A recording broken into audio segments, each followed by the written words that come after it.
गोटे नुआ भिडियो समस्त को स्वागत। यह भिडियो आम डिस्कसन करवा कि ओटीईटी क्वेश्चन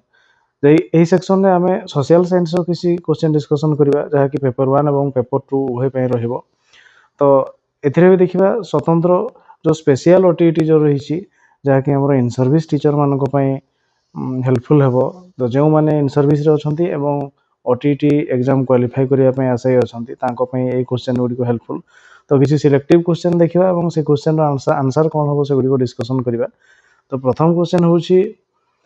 मनुष्य एक सामाजिक प्राणी कारण डैश से समाज रे बसवास करे ना से समाज रे मिलीमिशि चले ना से समाज रो नियम माने ना से समाज रे चलनी जानी थाए। तो मनुष्य को सामाजिक प्राणी आम कौथि कहवा ना यार सठिक आंसर हम कौन ना से समाज रे बसवास करे तेणु से गोटे सामाजिक प्राणी।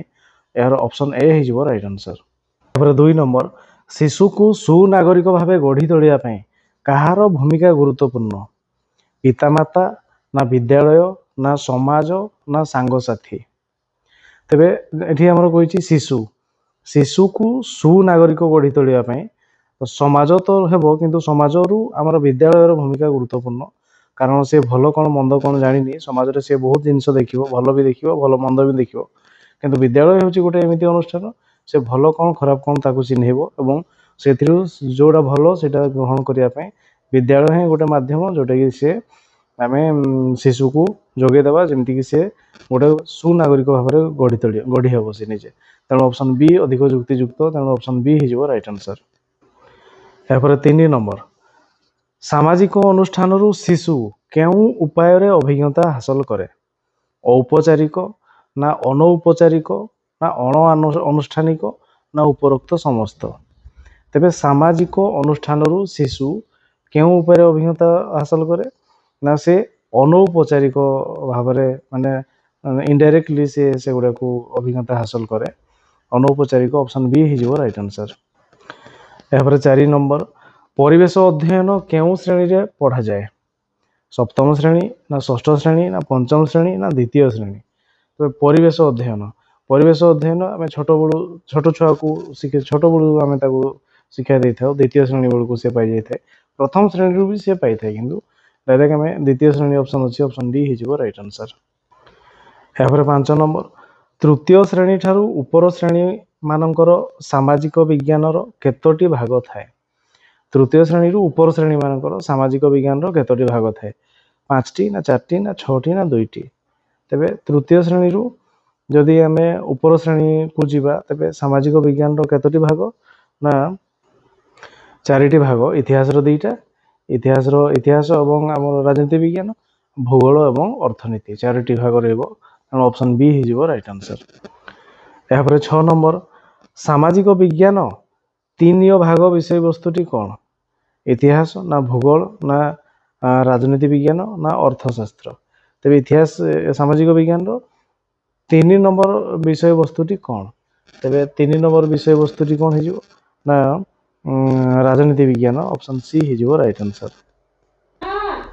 यापर 7 नंबर सामाजिक विज्ञान अंतर्गत केउ विषय रे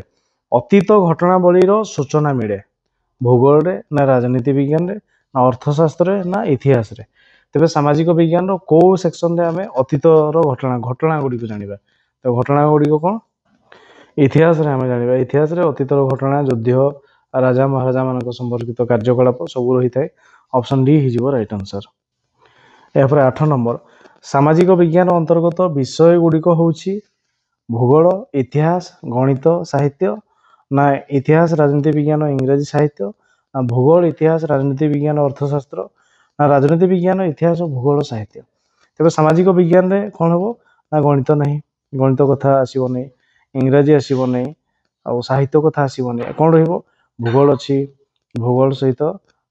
इतिहास राजनीति विज्ञान अर्थशास्त्र एगुड़ा सब रही तेणु 8 नंबर ऑप्शन सी हो राइट आंसर। यापर 9 नंबर ग्राम पंचायत ब्लॉक जिला और देशर प्रशासनिक व्यवस्था इत्यादि संपर्क में केउ विषय रे वर्णना करा जायछि ग्राम पंचायत ब्लॉक जिला देशर प्रशासनिक व्यवस्था इत्यादि संपर्क में कौन वर्णना कराई ऑप्शन रे अछि राजनीति विज्ञान ना भूगोल ना इतिहास ना अर्थशास्त्र रे वर्णना कराई तो देखिबा कोथिरे ना राजनीति विज्ञान रे सेगुडा सब वर्णना कराई राजनीति ऑप्शन ए हिजबो राइट आंसर। एबारे 10 नंबर विभिन्न सांस्कृतिक समन्वय जोगु भारतीय संस्कृति समृद्धिमंत होईछि यह केउं विषय अध्ययन कले जाना पड़े राजनीति विज्ञान ना भूगोल ना अर्थशास्त्र ना इतिहास विभिन्न सांस्कृतिक समन्वय जोगु भारतीय संस्कृति समृद्धिमंत होईछि तो एटा को जदि हम डिस्कशन करबा तबे कोथिरे हम जानि परबा सेगुडा सांस्कृतिक समन्वय और अतीतर घटनावली इतिहास ऑप्शन डी हिजबो राइट आंसर। यहाँ पर क्वेश्चन नंबर 11 प्राकृतिक परिवेश पर्यवेक्षण अनुध्यान और विश्लेषण सुजोग थिबा विषय होची डैश इतिहास ना राजनीति विज्ञान ना भूगोल ना अर्थशास्त्र पाठ कहूँ प्राकृतिक परिवेश पर्यवेक्षण प्राकृतिक परिवेश रही तार अनुध्यान करा विश्लेषण ताले परिवेश पाठ प्राकृतिक परिवेश जमी जलस्थल आकाश एगुड़ा सब थी सी किए ना भूगोल ऑप्शन सी हो राइट आंसर। यहाँ 12 नंबर सामाजिक विज्ञान पठन द्वारा छात्र छात्री मानक व्यवहार रे जो ज्ञानात्मक भावात्मक और क्रियात्मक परिवर्तन प्रत्याशा थाए ताकू कहा जाए डैश लक्ष्य ना उद्देश्य ना शिक्षण ना अभिज्ञता तेबे आम जब देखा कौन ना सामाजिक विज्ञान पठन द्वारा छात्र छात्री मानक व्यवहार रे जो ज्ञानात्मक भावात्मक और क्रियात्मक परिवर्तन प्रत्याशा थाए माने आशा थाए ताकू कहा जाए कौन ताकू लक्ष्य कह ना उद्देश्य कह ना शिक्षण ना अभिज्ञता तेबे ताकू से आमर लक्ष्य नहीं कि आम से लक्ष्य नहीं कि जीवा जे आम कौन कौन डेभलप हम ये पाठ द्वारा शिक्षार्थी कौन कौ दिग तार परिवर्तन हम बा डेभलप कर लक्ष्य ऑप्शन ए हो राइट आंसर। यहाँ 13 नंबर निर्दिष्ट पाठ्य प्रसंग बा निर्दिष्ट प्रत्यय उपरे पर्यवेसित विषय वस्तु शिक्षादान पर शिक्षार्थी ठारे जो व्यवहारिक परिवर्तन करा जाए ताकू कहा जाए डैश अनुभूति कहा जाए ना लक्ष्य कहा जाए ना उद्देश्य कहा जाए ना उपरोक्त केउटी नुहे तबे निर्दिष्ट पाठ्य प्रसंग बा निर्दिष्ट प्रत्यय उपरे पर्यवेसित विषय वस्तु शिक्षादान पर शिक्षार्थी ठारे जो व्यवहारिक परिवर्तन करा जाए व्यवहारिक परिवर्तन करा जाए ताकू कौन कह ना ताकू उद्देश्य कह उद्देश्य ऑप्शन सी हो राइट आंसर। यहाँ 14 नंबर मनुष्यर चिंता कल्पना पर्यवेक्षण अनुसंधित्सा जुक्ति और स्मृति को कहा जाए डैश आवेगिक शक्ति ना मानसिक शक्ति ना शारीरिक शक्ति ना नैतिक शक्ति तेबे मनुष्यर चिंता थिबो कल्पना करिवार पर्यवेक्षण अनुसंधित्सा जुक्ति और स्मृति एगुड़ा को कौन एगुड़ा हूँ तार मानसिक शक्ति ऑप्शन बी हो राइट आंसर। आदि आवेगिक शक्ति रे से स्नेह राग एगुड़ा सब आसो शारीरिक शक्ति शारीरिक कौशल नैतिक शक्ति से भूल ठीक विचार कर पार्थो एगुड़ा सब रही मानसिक शक्ति रे एगुड़ा सब रही ऑप्शन बी हो राइट आंसर। यहाँ 15 नंबर विभिन्न लाभजनक वृत्तिर सूचना मिले डैश इतिहास ना भूगोल ना राजनीति विज्ञान ना अर्थशास्त्र तेबे लाभजनक वृत्ति एगुड़ा सब आम कौटू जाना लाभ क्षति एगुड़ा सब को निवेश करवा कौन करवा एगुड़ा सब अर्थशास्त्र अर्थनीति ऑप्शन डी हो राइट आंसर। यहाँ 16 नंबर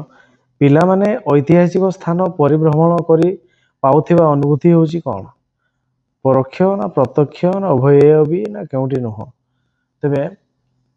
यार आंसर हम कौन ना ऐतिहासिक स्थान से परिभ्रमण करेंगे माने डायरेक्ट नॉलेज टा से आखि सामने पाइबे से निजे अनुभव करेंगे से प्रत्यक्ष अनुभूति तेणु ऑप्शन बी हूँ राइट आंसर। यहाँ 17 नंबर उत्तम चरित्रवत्ता उदारता नैतिकता और राष्ट्र चिंतार विकास क्यों कौन विषय अध्ययन जोगु होता है गणित विज्ञान ना भूगोल इंग्राजी ना इतिहास राजनीति विज्ञान ना गणित और साहित्य तेबे उत्तम चरित्र आउ उदारता नैतिकता राष्ट्रचिंता कौटा इतिहास राजनीति विज्ञान ऑप्शन सी हो राइट आंसर। यहाँ 18 नंबर जगतीकरण उदारीकरण और घरोईकरण आदि विभिन्न सूचना क्यों विषय अध्ययन कले जना पड़ी था इतिहास ना अर्थशास्त्र ना भूगोल ना राजनीति विज्ञान तेबे आम कौन करवा ना जगतीकरण उदारीकरण घरोईकरण एगुड़ा सब आमर मुद्रा संबंधित एगुड़ा सब कौन ना ऑप्शन बी अर्थशास्त्र तेणु ऑप्शन बी हो राइट आंसर। यापर 19 नंबर केउ विषय अध्ययन कले देशात्मबोध जागृत हुए इतिहास ना भूगोल ना राजनीति विज्ञान ना अर्थशास्त्र तेज कौ विषय को अध्ययन कले देशात्मबोध जागृत हम सी किए ना इतिहास option A right answer. 20 number केउ विषय को अतीतर राजनीति बोली कहुए भूगोल ना राजनीति विज्ञान ना इतिहास ना अर्थशास्त्र तेज अतीतर राजनीति हूँ किए ना इतिहास ऑप्शन सी हो राइट आंसर। यापर 21 नंबर शिक्षार्थी गोटे विषय आधार में अनेक कथा शिखबार विषयटी हूँ डैश गणित ना विज्ञान ना साहित्य ना सामाजिक विज्ञान गोटे विषय आधार में अनेक कथा शिखिब सी तो सी कौन केमती शिखिपर ना से सामाजिक विज्ञान जदि से अध्ययन करे तेज बहुत कथा से शिखिब ऑप्शन डी हो राइट आंसर। यापर 22 नंबर श्रेणी रे शिक्षक शिक्षादान शिक्षण कार्यक्रम परिचालना करती कारण डैश तेज शिक्षादान शिक्षण कार्यक्रम परिचालना कौन देखिए लक्ष्य हासिल ना उद्देश्य हासिल ना उभय दुईटा जाक ना उपरोक्त केउटी नुह तेज आम देखा शिक्षक शिक्षादान शिक्षण कार्यक्रम परिचालना करती कौन ना से उद्देश्य निर्दिष्ट गोटे उद्देश्य नहीं जाती से उद्देश्य हासिल ऑप्शन बी हो राइट आंसर। यापर 23 नंबर आशा करा जाउथिबा तत्कालीन शिक्षण फलाफल को कहुए डैश तत्कालीन शिक्षण फलाफल साधारण उद्देश्य ना शिक्षण लक्ष्य ना निर्दिष्ट उद्देश्य ना केउटी नुहे तेरे तत्कालीन शिक्षण फलाफल हूँ सांगे सांगे जोटा मिल सेटा हूँ किए ना सेटा हूँ निर्दिष्ट उद्देश्य। साधारण उद्देश्य कौन ना आम जदि साधारण उद्देश्य कहवा इतिहास शिक्षादान द्वारा शिक्षार्थी माने सुनागरिक हेबे तो गोटे पीरियड तो आम सुनागरिक कर साधारण उद्देश्य जीव निर्दिष्ट उद्देश्य जदि आम मौलिक कर्तव्य विषय आज पढ़ार अच्छी तेणु मौलिक कर्तव्य जानवे से हूँ निर्दिष्ट उद्देश्य तेणु ऑप्शन सी हो राइट आंसर जोटा कि आम तत्कालीन शिक्षण फलाफल को सी सूचेब ऑप्शन सी राइट आंसर। यापर 24 नंबर शिक्षादान शिक्षण केन्द्रबिंदु हूँ डैश शिक्षक ना शिक्षार्थी ना पाठ्यक्रम ना उभय क आउ ख तेज शिक्षादान शिक्षण केन्द्रबिंदु शिक्षादान शिक्षण केन्द्रबिंदु तेज सेंटर किए शिक्षार्थी ये हूँ शिक्षार्थी केन्द्रिक शिक्षादान तेणु शिक्षार्थी ही मूलबिंदु केन्द्रबिंदु ऑप्शन बी राइट आंसर। यापर 25 नंबर केउथिरु शिक्षादान सफलता जना पड़े पिला केते शिखिची ना पिला केते जानिची ना पिला केते बुझिची ना पिला केते प्रयोग करि पारुची तेबे केउथिरु शिक्षादान सफलता जना पड़े सफलता जानिया पे हमें कौन ना पिलाटी केते प्रयोग करि पारुची से जदि गोटे जिनिस शिखिची ताकू प्रयोग कले जाकि आम जना पड़ो जे से केते कौन से ज्ञान हासिल करिची अलग किसी नुह तेणु ऑप्शन डी पिला केते प्रयोग करि पारुची ऑप्शन डी हो राइट आंसर। यापर 26 नंबर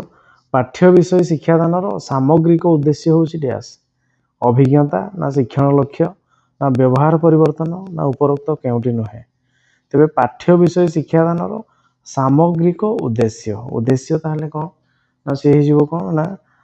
उद्देश्य हूँ कि ना शिक्षण लक्ष्य सामग्रिक से उद्देश्य हूँ शिक्षण लक्ष्य ऑप्शन बी राइट आंसर। यापर 27 नंबर शिक्षक शिक्षादान करिवार कारण हूँ डैश नुआ कथा जनइबा ना निर्दिष्ट शिक्षण उद्देश्य हासिल करवा ना विभिन्न कार्य पिला धरी रखा ना पाठ्यक्रम निर्दिष्ट समय सारिबा तेज शिक्षादान करिवार कारण कौन आम कौन शिक्षादान करुचे कौन ना